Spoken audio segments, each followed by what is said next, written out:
Hello students, आज हम matter in our surrounding में इंडेक्स क्वेश्चन डिस्कस करेंगे। लास्ट टाइम पर हमने चैप्टर के सारे टॉपिक्स खत्म कर दिए थे। तो सबसे पहले आज हम पेज नंबर 3 के क्वेश्चन डिस्कस करेंगे। फर्स्ट क्वेश्चन है आपका, which of the following are matter? कौन सा मैटर है? इसमें बोल रहा है चेयर। तुमने कहा बिल्कुल चेयर मैटर होगा। एयर मैटर नहीं है, लव मैटर नहीं है, स्मेल मैटर नहीं है, हेट मैटर नहीं है, आलमंड्स मैटर है, थॉट मैटर नहीं है, कोल्ड मैटर नहीं है, कोल्ड ड्रिंक मैटर है,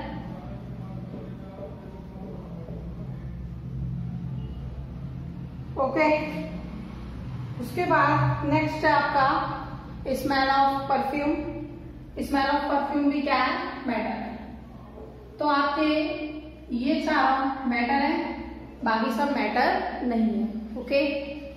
क्वेश्चन नंबर सेकंड में कह रहा है, give reason for the following observation. इन ऑब्जर्वेशन के लिए हमें क्या देना है? रीजन देना है। The smell of hot sizzling food reaches you several meters away, but to get the smell from cold food you have to go close. Actual में ये मैंने आपको जो मैंने टॉपिक समझाया था तो उसमें आपको एक्सप्लेन भी किया था। क्या होता है एक्चुअल में, जो हॉट पार्टिकल्स होते हैं गैसेस के, उनमें इनफ काइनेटिक एनर्जी होती है, इसलिए उनमें रेट ऑफ डिफ्यूजन क्या होता है? हाइयर होता है कोल्ड पार्टिकल्स ऑफ गैसेस के कंपैरिजन में। इसलिए हमें जो आपका गर्म खाना होता है उसकी स्मेल बहुत दूर तक क्या होती है? आती है, जबकि जो ठंडा खाना है उसके बहुत पास जाना पड़ता है। बहुत पास जाके हमें क्या होता है? पता चलता है, ओके। नेक्स्ट आपका question number 3, a diver is able to cut through water in a swimming pool. एक डाइवर है, वो जो है स्विमिंग पूल में वाटर कट करने में एबल होता है। कह रहा है which property of matter does this observation show? कौन सी प्रॉपर्टी ये शो करता है? ये शो करता है कि जो वाटर है उसमें क्या होता है? इंटरमोलिकुलर स्पेस होता है। और दूसरी प्रॉपर्टी ये शो करता है कि जो फोर्स ऑफ अट्रैक्शन है वो क्या है? लेस है, इसीलिए तो कट कर पा रहा है उसे। अगर फोर्स ऑफ अट्रैक्शन स्ट्रॉन्ग होता तो वो उसे कट ही नहीं कर पाता। तो हम इस आंसर को इस तरीके से एक्सप्लेन कर सकते हैं, a diver is able to cut through water in a swimming pool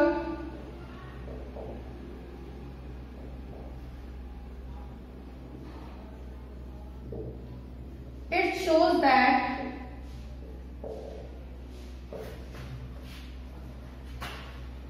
the water has less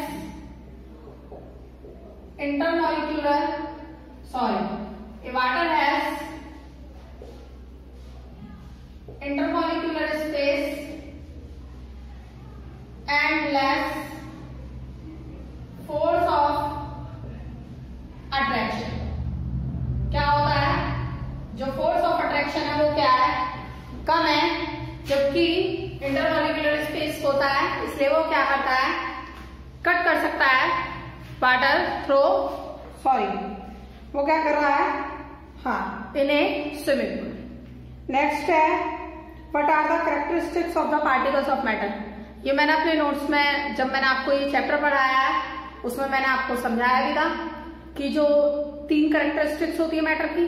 जो मैटर्स हैं उनमें क्या होता है? इंटरमोलिकुलर स्पेस होता है। जो मैटर है उनमें क्या होता है? फोर्स ऑफ अट्रैक्शन होता है। और जो मैटर है उनके जो पार्टिकल है वो कंटिन्यूअसली क्या करते रहते हैं? मूव करते रहते हैं। तो आप इसे लिख सकते हो तीनों प्रॉपर्टीज को।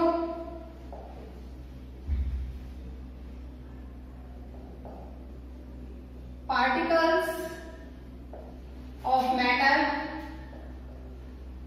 Have space between them, okay. Second property आपकी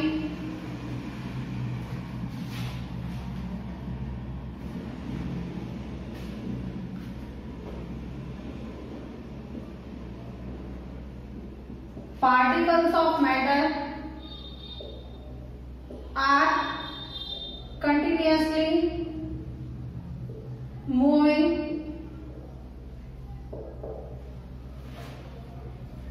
Third है particles of matter attract each other. Okay, तो हमें तीन प्रॉपर्टी पता चली। पार्टिकल्स मैटर के क्या करते हैं, अट्रैक्ट करते हैं। पार्टिकल्स जो मैटर के कंटिन्यूअसली मूव करते हैं, और जो पार्टिकल्स है मैटर के उनमें क्या होता है, स्पेस होता है। तो इस तरीके से हम क्या कर सकते हैं, पार्टिकल्स की जो कैरेक्टरिस्टिक है, तो इस तरीके से हम क्या कर सकते हैं, पार्टिकल्स ऑफ मैटर की जो प्रॉपर्टीज है उन्हें एक्सप्लेन कर सकते हैं। नेक्स्ट है आपका क्वेश्चन,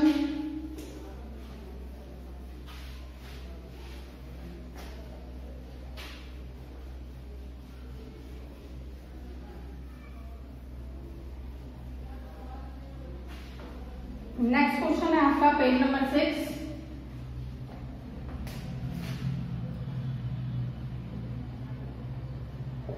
पेज नंबर 6 में फर्स्ट क्वेश्चन है, mass per unit volume of a substance is called density. जो मास पर यूनिट वॉल्यूम है किसी भी सब्सटेंस का, उसे हम क्या कहते हैं, डेंसिटी कहते हैं। इसमें क्वेश्चन में दिया हुआ है, कह रहा है जो इंक्रीजिंग डेंसिटी है उनके ऑर्डर के अकॉर्डिंग इसे अरेंज कीजिए।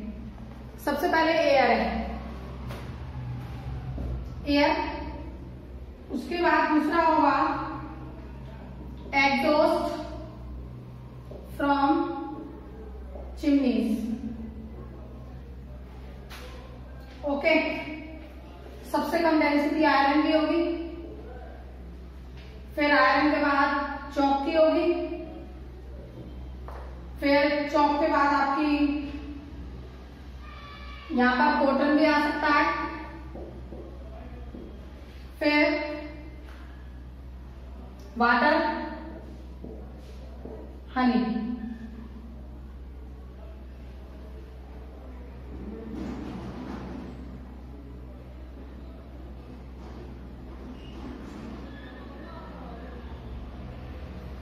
तो हमें पता चला कि सबसे ज्यादा डेंसिटी एयर की है, दूसरा एग्जॉस्ट फ्रॉम चिमनीज है, फिर कॉटन है, फिर वाटर है, फिर हनी है, फिर चौक है, फिर आयरन है। अब इसमें ये देखना है कि सारे अरेंज हो चुके हैं या नहीं हो चुके। एयर को अरेंज कर चुके हैं, एग्जॉस्ट फ्रॉम चिमनीज को भी अरेंज कर चुके हैं। नेक्स्ट आपका हनी जो कि अरेंज हो चुका है, वाटर अरेंज हो चुका है, चौक अरेंज हो चुका है, कॉटन भी और आयरन भी। ओके, तो इस तरीके से हम क्या कर सकते हैं, इन्हें अरेंज कर सकते हैं, क्योंकि जिनके अंदर इंटरमॉलिक्यूलर स्पेस जितना ज्यादा होगा उसकी डेंसिटी उतनी ज्यादा हाई वो क्या करेगा, रिप्रेजेंट शो करेगा। ओके, सेकंड क्वेश्चन है आपका, डिफरेंस बता रहे हैं characteristics of state of matter, ये हम पहले ही एक्सप्लेन कर चुके हैं। नेक्स्ट है कमेंट करना है rigidity, compressibility, fluidity, filling a gas container, shape, kinetic energy और डेंसिटी। देखते हैं रिजिडिटी,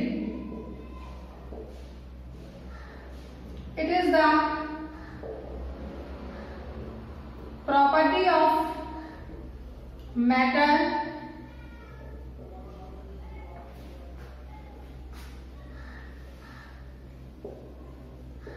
in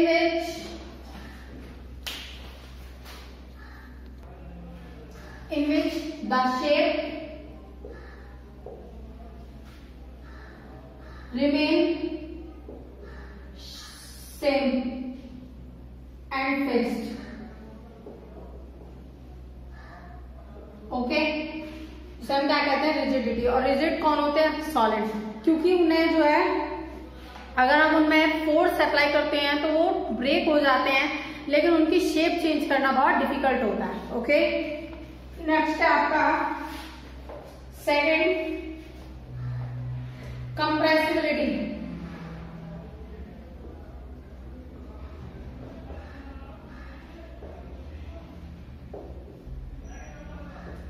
कंप्रेसिबिलिटी क्या होता है, जब हम उसे फोर्स अप्लाई करें तो उसका वॉल्यूम क्या हो जाए, डिक्रीज हो जाए, उसे हम क्या कहते हैं, कंप्रेसिबिलिटी कहते हैं। तो इसे लिखेंगे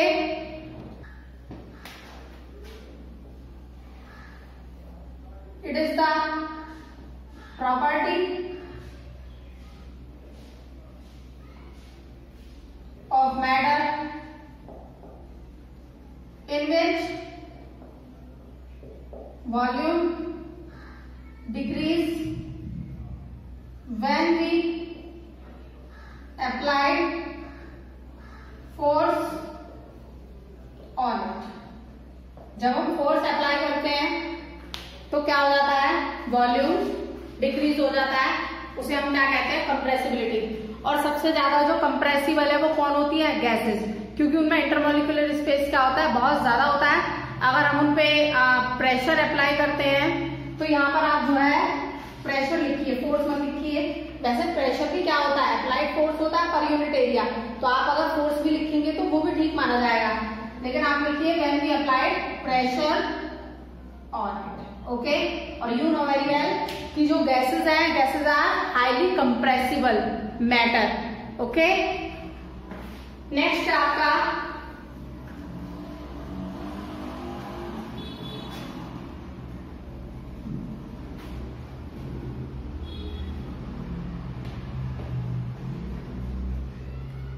fluidity.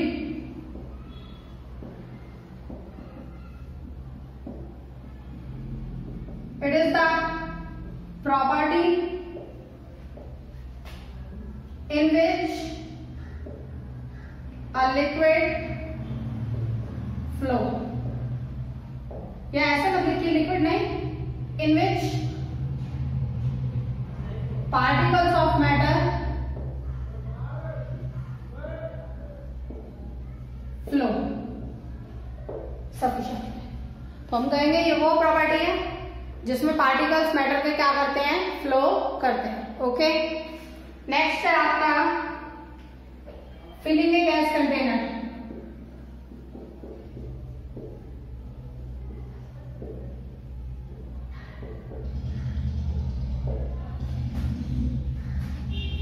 On filling a gas container under pressure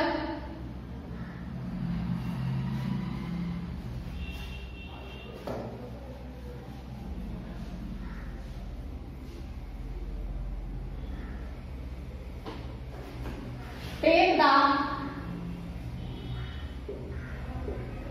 shape of container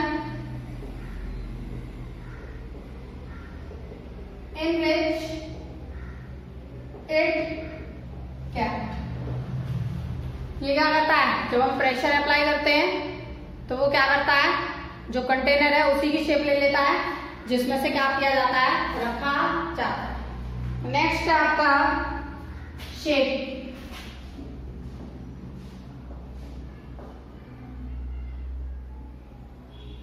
The matter having fixed boundary, वो मैटर है जिसकी जो बाउंड्रीज है वो क्या होती हैं, फिक्स होती हैं। नेक्स्ट है आपका काइनेटिक एनर्जी। अब आपने दो टाइप की एनर्जी पढ़नी है, काइनेटिक एनर्जी होती है, पोटेंशियल एनर्जी होती है, लेकिन पार्टिकल्स ऑफ मैटर के केस में आपको सिर्फ काइनेटिक एनर्जी पढ़नी है, क्योंकि एक्चुअल में काइनेटिक एनर्जी क्या होता है, वो एनर्जी जो प्रोसेस की जाती है पार्टिकल्स के द्वारा जब वो किसमें होते हैं, मोशन में। तो हम लिख सकते हैं ऐसे ही काइनेटिक एनर्जी को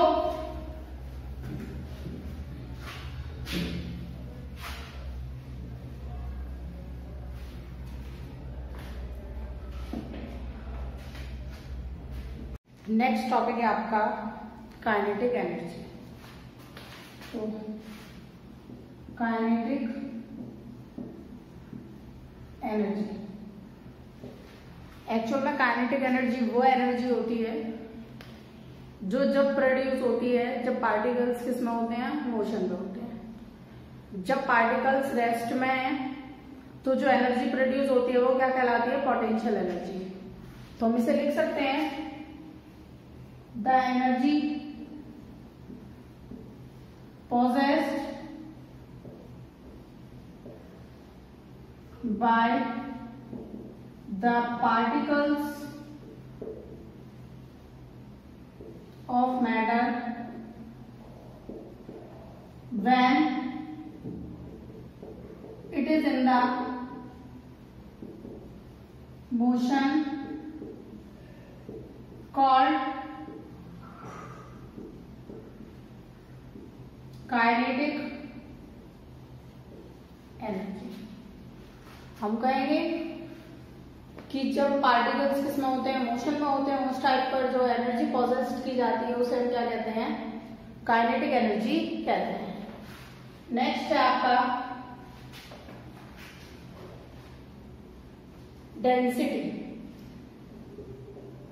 density, the density of a substance is defined as mass per unit volume।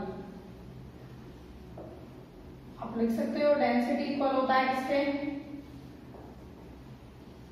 Mass upon volume के। ओके, अब यहाँ पर क्या होता है, अगर हम मास जो है वो किलोग्राम में मेजर कर ले तो जो वॉल्यूम है वो मीटर क्यूब में मेजर किया जाता है। तो वहां पर जो मेजरिंग यूनिट है वो डेंसिटी की क्या बन जाएगी आपकी, किलोग्राम पर मीटर क्यूब। लेकिन अगर हम क्या करते हैं, इसको ग्राम में लेते हैं तो वॉल्यूम किस में लेंगे, सेंटीमीटर क्यूब में। तो वहां पर जो आपकी मेजरिंग यूनिट है वो क्या बन जाएगी आपकी, ग्राम पर सेंटीमीटर क्यूब। लेकिन जो एसआई यूनिट होती है डेंसिटी की वो होती है आपकी ग्राम पर सेंटीमीटर क्यूब। ओके, तो ये था डेंसिटी। अब नेक्स्ट क्वेश्चन आपका कह रहा है गिव रीजंस। हमें क्या करने हैं, रीजंस देने हैं। देखते हैं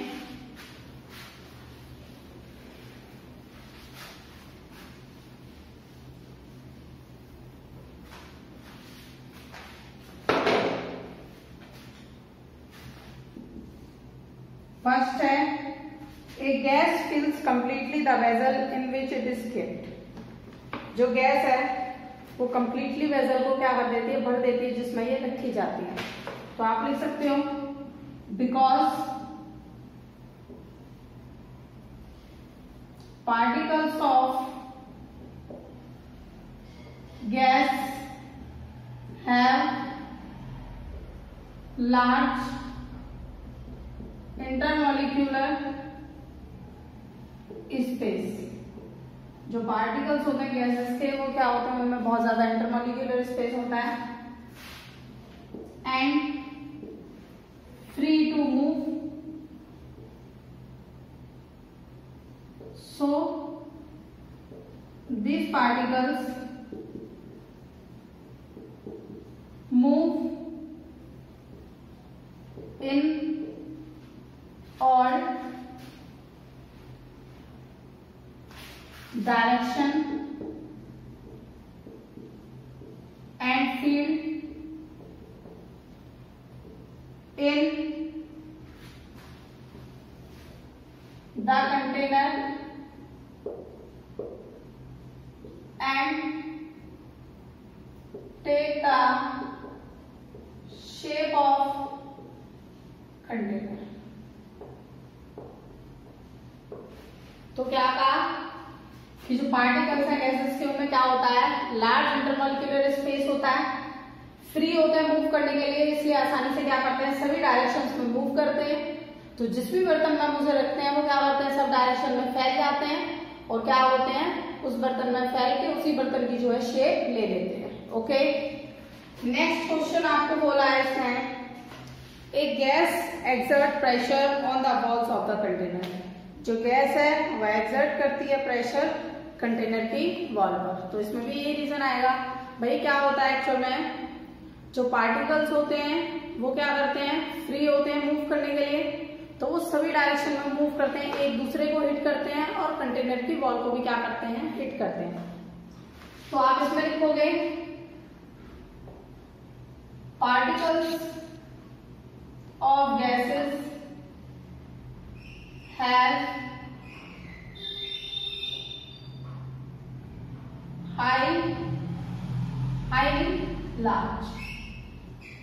large intermolecular space. Okay, so that particles move in all direction and hit each other. एक दूसरे को क्या करते हैं, हिट करते हैं, and also hit the wall of the container. जो कंटेनर की वॉल है उसको भी क्या करते हैं, ये हिट करते हैं.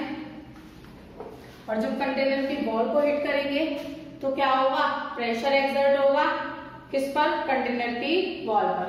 हम लिखेंगे इसे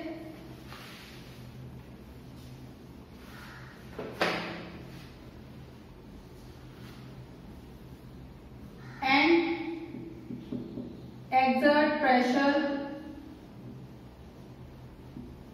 on the walls of a container. तो वो क्या करता है, वॉल्स ऑफ द कंटेनर, जो कंटेनर की वॉल है उस पर क्या करते हैं, प्रेशर एक्सर्ट करते हैं. नेक्स्ट क्वेश्चन आपसे कहा गया है, ए wooden table should be called a solid. जो वुडन टेबल है वो उसको सॉलिड कहते हैं क्योंकि फिक्स शेप होती है और फिक्स वॉल्यूम होता है. तो आप लिख सकते हो wooden table should be called a solid because it has fix shape and, क्योंकि उसकी क्या है, फिक्स शेप है एंड फिक्स्ड वॉल्यूम. और वॉल्यूम भी क्या होता है, उसका फिक्स होता है. ओके, इसलिए हम वुडन टेबल को क्या कह सकते हैं, एक सॉलिड कह सकते हैं. नेक्स्ट है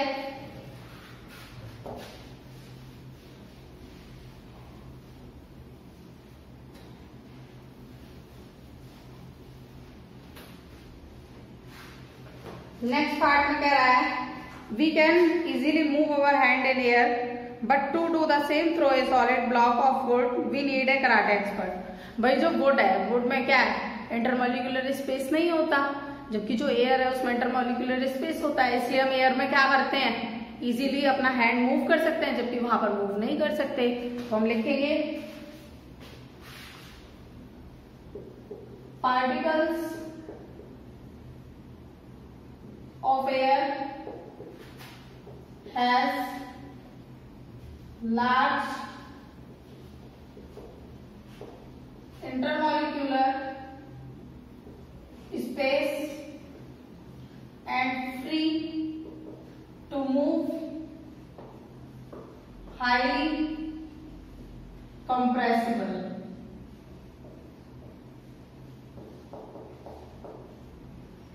कैसे होते हैं, हाईली कंप्रेसिबल होते हैं, but particles of wood has no intermolecular space and rigid. कैसे होते हैं, उसमें कोई भी इंटरमोलिकुलर स्पेस नहीं होता और क्या होते हैं, रिजिड होते हैं. That's why we can easily move our hand in air but due to the nature और arrangement of particles of wood we are not able to move our hand in the wood. Okay, next question है आपका, liquid generally have lower density as compared to solid. जो liquid है उसकी generally lower density होती है solids के comparison में. But you must have observe that ice floats on water, जो आइस है वो फ्लोट करती है वाटर के सरफेस पर। फाइंड आउट व्हाई, हमें फाइंड आउट करना है। देखते हैं।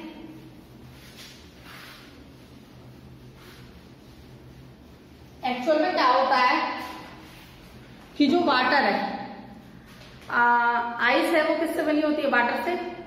तो जो सॉलिड फॉर्म आइस है उसमें जो वाटर है उसमें भी क्या होता है? इंटरमॉलिक्यूलर स्पेस हाई होता है, जिसकी वजह से वो क्या करता है, इजीली जो है उसकी जो डेंसिटी है वो किससे हो जाती है? वाटर से कम हो जाती है। उसमें फोर्स ऑफ अट्रैक्शन क्या होता है? कम होता है, जिसकी वजह से वहां पर क्या होता है? आइस जो है फ्लोट करती है किसके सरफेस पर? वाटर के सरफेस पर। तो हम इसे लिख सकते हैं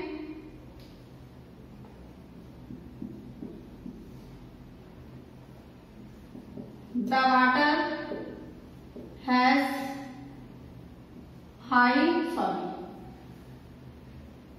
the water has low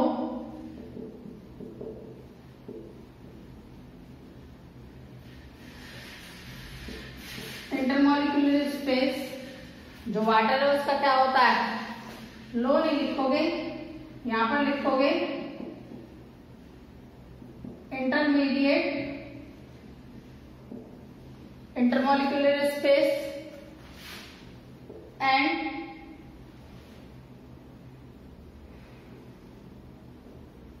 less force of attraction. Force of attraction क्या होता है? कम होता है। That's why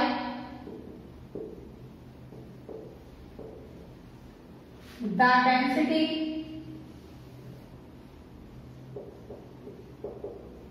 of water is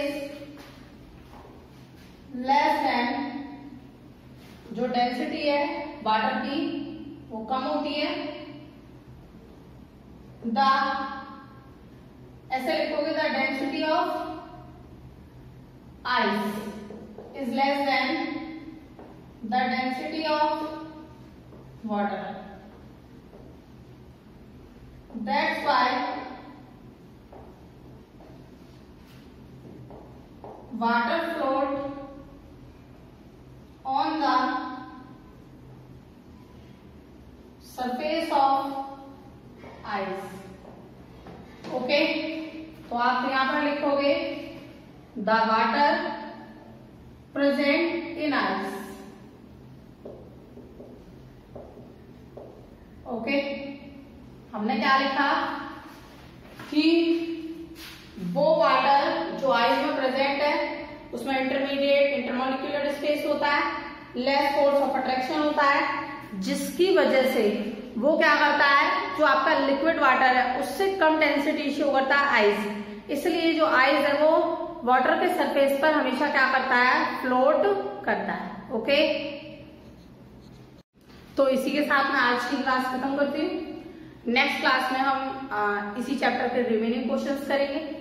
तब तक आपको अपने आप जो है इसके टॉपिक्स पढ़ने हैं और जो है बचे हुए क्वेश्चंस ट्राई करने हैं, कितने आप कर सकते हो। ओके।